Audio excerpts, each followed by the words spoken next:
یہ میرے نبی کا خاندان ہے، یہ میرے نبی کا خاندان ہے، نبی کا خاندان۔ میں حوالہ دکھاؤں گا، مجھ سے سنو حوالہ۔ حضرت سیدہ زینب نے سارے جنازے دیکھے، بھتیجوں کو، بھانجوں کو، سب کو شہید ہوتے دیکھا۔ عورتیں ڈرتی میت کو ہاتھ نہیں لگاتی، چیختی ہیں بیبیاں، لیکن حضرت جناب زینب نے پتہ کیا دیکھا تھا؟ وہ سننا ذرا۔ امام حسین کی لاش مبارک کربلا میں پڑی تھی اور امام حسین کا سر کاٹ کے نیزے پہ چڑھایا گیا تھا، اور وہ بیبیوں کے سامنے خالی سر چڑھ رہا تھا، اور سینکڑوں میل کا سفر کر کے دمشق کے بازاروں سے گزرتا وہ سر گیا۔ آج میں سر کی بات نہیں کرتا، سر کی، آپ مرد ہیں، جوان ہیں سارے، یہاں کسی کا کٹا ہوا ہاتھ پھینک دیا جائے نا، ہاتھ تو لوگ چیخے مار کے دوڑ جائیں گے، بلکہ ہاتھ تو دور رہا، کسی کی انگلی کاٹ کے یہاں پھینکی جائے تو لوگ چیخے مار کے مرد دوڑ جائیں گے، لیکن کٹا ہوا سر دیکھا، لاشیں دیکھے۔ یزید کا دربار آیا، بی بی صاحبہ کو نا ایسے عورتوں نے اپنے حالے میں لیا ہے، سیدہ زینب وہاں بیٹھ گئیں، تو جب بولا نا یزید دربار میں، کہنے لگا کہ دیکھو اللہ نے عزت والوں کو عزت دی، معاذ اللہ ثم معاذ اللہ، اور میرے مخالفین کا کیا حشر ہوا جب اس نے دیکھے نا، ایک آدمی مجبور ہے، مقہور ہے، اتنا لمبا سفر ہے، غربت ہے، پیاس ہے، بیماری ہے، کیا انداز ہے جب اس عالم میں یزید کے دربار میں اس نے گستاخی کی امام حسین کی۔ یہاں لوگ کہتے ہیں کسی کو کچھ نہ کہو، کہ کیوں نہ کچھ کہیں، جو سیدنا امام حسین کے بارے میں بات کرے گا زبانیں کھینچیں گے اس کی، جو صحابہ کے بارے میں بات کرے گا ہم کرنے دیتے ہیں؟ یہ کیا بات ہوئی؟ گستاخی کرنا، بے ادبی کرنا، یہ کون سا دین ہے؟ یہ تو تم بے دینی پھیلا رہے ہو۔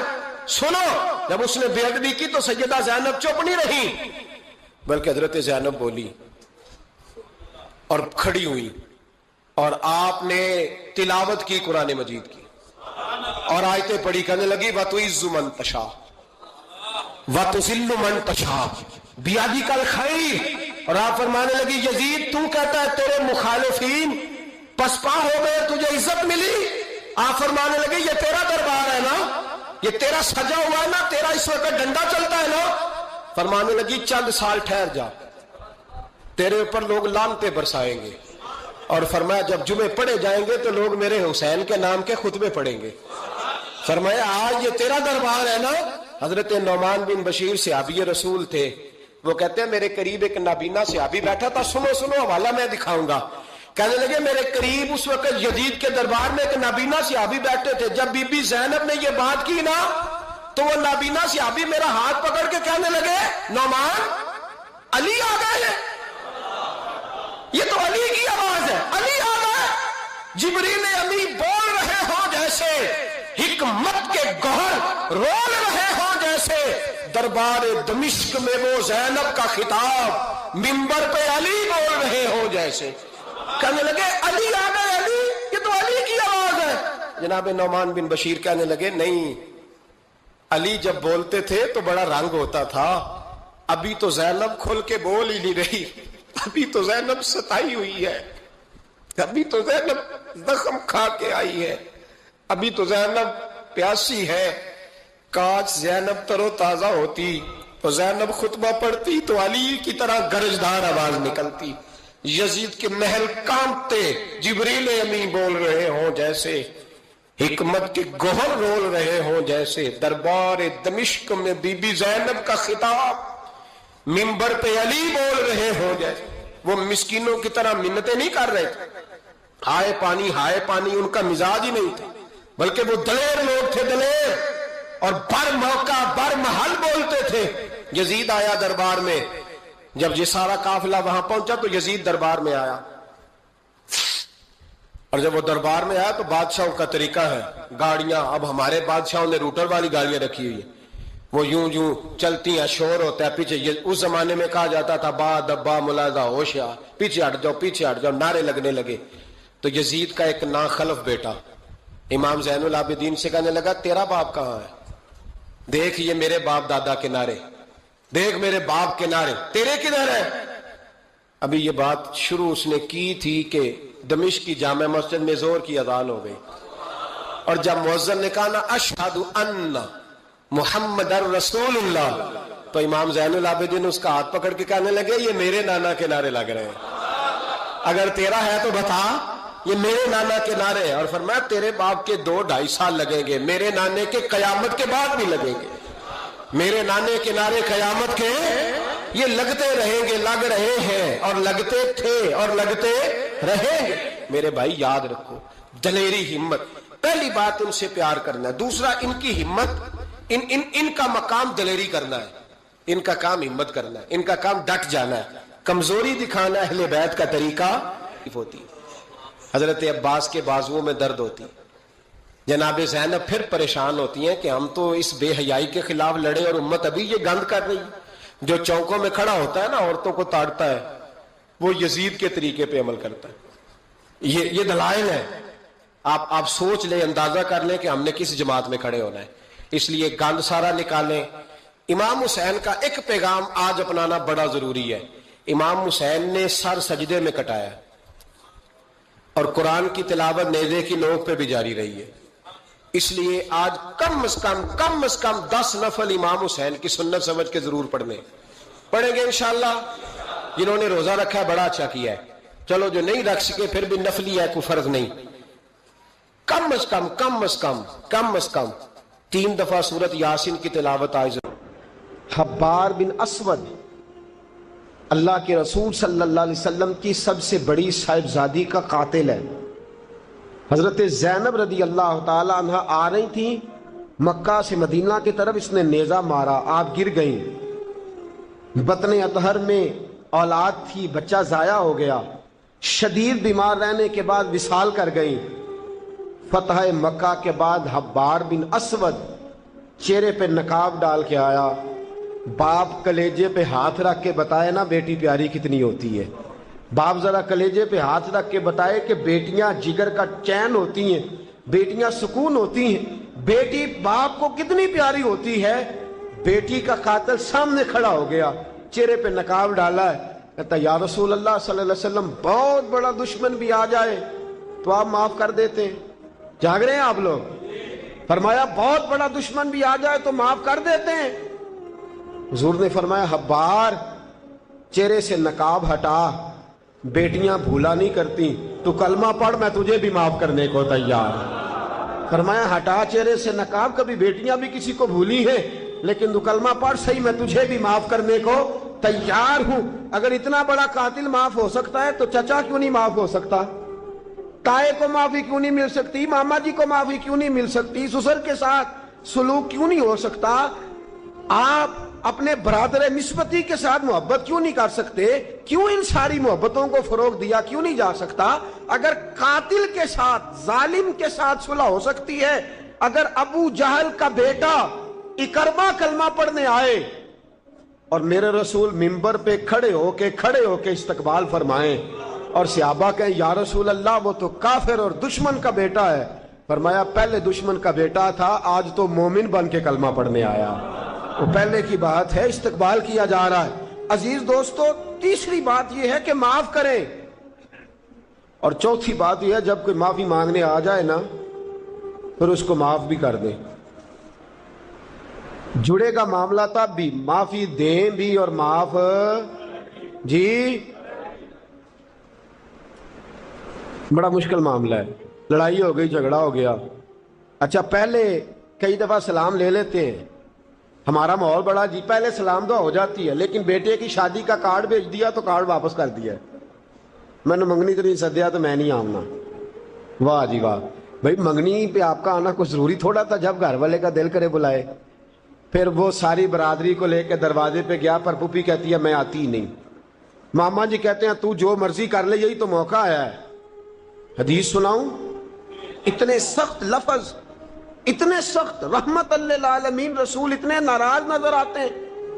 حضور نے فرمایا ترغیب و ترہیب میں حافظ منذری رحمت اللہ علیہ حدیث لائے، رسول رحمت صلی اللہ علیہ وسلم نے فرمایا جس سے اس کا بھائی معافی مانگنے آیا اور اس نے معاف نہ کیا، جس سے اس کا عزیز، اس کا دوست، اس کا رشتہ دار، اس کا مومن بھائی معافی مانگنے آیا اور اس نے معاف نہ کیا، فرمایا اگر معاف نہیں نہ کرنا تو میرے حوض کوثر پہ نہ آئے، میں جام نہیں پلاؤں گا۔ حوض کوثر پہ بالکل نہ آئے، مجھ سے جام کا مطالبہ نہ کرے، سخت گرمی کے ماحول میں میں نہیں جام پلاتا، اگر مجھ سے جام لینا ہے میرے ہاتھوں سے تو جب بھی کوئی معافی مانگنے آئے فوراً معاف کر دیا کرو، جب بھی کوئی۔ اور معافی بندے کے لیے نہیں دینی، اللہ کی رضا کے لیے دینی ہے۔ بندے میں تو کوتاہیاں موجود رہیں گی، بندے میں تو غلطیاں موجود رہیں گی۔ آج اختلافات ہیں رشتہ داروں میں، اتنے اختلافات کے سال فوتگی ہو گئی، ایک شخص فوت ہو گیا جو کسی کا نانا ہے، کسی کا نانا لگتا ہے، کسی کا دادا لگتا ہے، کسی کا ماما لگتا ہے، کسی کا چچا لگتا ہے، کسی کا پھپھا لگتا ہے، لیکن لڑائیاں ہی بڑی ہیں۔ بیچارہ فوت بھی ہو گیا، انتقال ہی کر گیا، اب بھی جناب آتے ہیں تو سیدھے جنازہ گاہ، اس کے لیے نہیں، لوگوں کو دکھانے کے لیے۔ جنازہ گاہ آئے، جنازہ پڑا اور لوٹ گئے۔ بھئی اتنی نفرت کے مرنے والا مار ہی گیا ہے اور ہم ابھی تک درگزر کرنے کو تیار نہیں۔ میرے رسول کریم صلی اللہ تعالی وسلم نے فرمایا اگر تو چاہتا ہے کہ تیری عمر بھی زیادہ ہو اور تیرا رزق بھی زیادہ ہو تو اپنے رشتہ داروں سے اچھا سلوک کر، اللہ دونوں چیزوں میں برکتیں پیدا فرما دے گا۔ کن سے اچھا سلوک کر؟ جی یہ نہیں فرمایا وہ بھی جواب میں اچھا ہی کریں تو تب ہے۔ سب سے افضل صدقہ کون سا ہے؟ غریب کو دینا، مسکین کو دینا، یتیم کو دینا، مدرسے کو دینا، مسجد کو دینا، سب سے افضل صدقہ۔ اچھا یہ حدیث آپ نے پتا کیا کرنا جو میں سنانے لگا ہوں، یہ گھر جانا ہے، اس کو لکھ لینا ہے اور اس کو نہ پڑھنا ہے کبھی کبھی کھول کے کہ یہ کیا جملے ہیں حضور سید عالم کے، محبوب پاک کے، یہ کیسے عجیب حضور نے فکرے اور کس انداز میں سمجھا دیا، کتنی خیر انڈیل دی اپنے غلاموں کے دلوں میں۔ حضور نے فرمایا غلاموں پتہ ہے سب سے افضل صدقہ کون سا ہے؟ ایک صحابی کہنے لگے حضور یتیم کو دینا، فرمایا نہیں۔ سب سے افضل صدقہ کون سا ہے؟ یا رسول اللہ مسکین کو دینا، فرمایا نہیں۔ سب سے افضل صدقہ حضور مسافر کو دینا، فرمایا نہیں۔ سب سے افضل صدقہ یا رسول اللہ مجاہدین اسلام کو دینا، فرمایا نہیں۔ حضور پھر بڑی قابل غور حدیث، جاگیے گا ذرا آنکھ کھولیے گا، ذرا ٹیک چھوڑیے گا، ذرا عجیب انداز دیکھیے گا میرے بھئی حدیث میں فکریں کیسے بیان فرمائے۔ رسول پاک نے فرمایا تیرا رشتہ دار ہو، سب سے افضل صدقہ کیا ہے؟ تیرا، بولیے یار، تیرا رشتہ دار ہو اور غریب ہو، حقدار ہو، اور اگلے لفظ بڑے عجیب ہیں، تیرا رشتہ دار ہو، غریب ہو اور تجھ سے ناراض ہو۔ کیسی بات ہے؟ فرمایا تیرا رشتہ دار ہو، غریب ہو اور تجھ سے ناراض ہو، فرمایا کسی بھی طریقے اس کے گھر صدقہ پہنچا دے، سب سے افضل صدقہ کرنے کا ثواب لکھا جائے گا۔ سب سے افضل صدقہ، تیرا رشتہ دار بھی ہو، ضرورت مند بھی ہو اور تجھ سے، سبحان اللہ۔ ہمارا تو حال یہ ہے کہ اس کو کسی طرف سے آتا بھی ہو تو ہم روک دیتے، کہتے نہیں ایڈا تگڑا کام کرے ہیں تسی یہ نکالی دیندے ہو، یہ چار منڈے نے کما کے کھان ہو صاحب، اس کو کیا؟ بھائی فرمایا تیرا رشتہ دار ہو، حقدار ہو، ضرورت مند ہو، شرط یہ بھی لگا دی کہ ساتھ تجھ سے ناراض بھی رہتا ہو، اس کو تو صدقہ دے گا تو اللہ تجھے سب سے افضل صدقہ کرنے کا ثواب عطا۔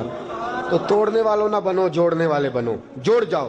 محبوب پاک سید عالم صلی اللہ تعالی علیہ وسلم نے فرمایا لا يدخل الجنت قاطع، فرمایا جو رشتے توڑنے والا ہے جنت میں نہیں جائے گا، جو رشتے توڑنے والا ہے وہ جنت میں نہیں جائے گا۔ الذین ینقضون عہد اللہ من بعد میثاقہ ویقطعون ما امر اللہ بہ ان یوصل ویفسدون فی الارض، فرمایا جو رشتے توڑے گا وہ تو زمین میں فساد برپا کر دے گا، وہ زمین میں اولئک هم الخاسرون، یہ وہ لوگ ہیں دنیا میں بھی نقصان اٹھائیں گے اور آخرت میں بھی نقصان اٹھائیں گے رشتہ داریاں جوڑنے۔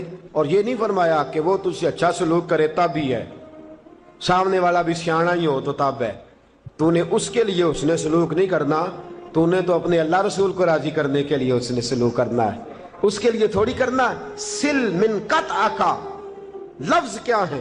اور میں آپ کو ذاتی بات بتاتا ہوں، ایک آدھ دفعہ یہ تجربہ کر کے دیکھا، اس میں خیر ہی بڑی ہے۔ فرمایا سل من قطع کا حضور نے فرمایا اس کے ساتھ جوڑ جو تیرے ساتھ توڑتا ہے، اس کے ساتھ جوڑ جو تیرے ساتھ توڑتا ہے نا، نفرت کرتا اس سے پیار کر، اور جو تجھے اذیت دیتا اس کی خدمت کر، اور جو تیرے ساتھ زیادتی کرتا ہے تو اس سے محبت کر۔ اصل پیار تو یہ ہے، جوڑنے والے سے تو سارے جوڑ لیتے ہیں، محبت کرنے والے سے تو سارے محبت کر لیتے ہیں۔ فرمایا سل من قطع کا، اس کے ساتھ جوڑ جو تیرے ساتھ توڑے، جو نفرت کرے اس سے پیار کر۔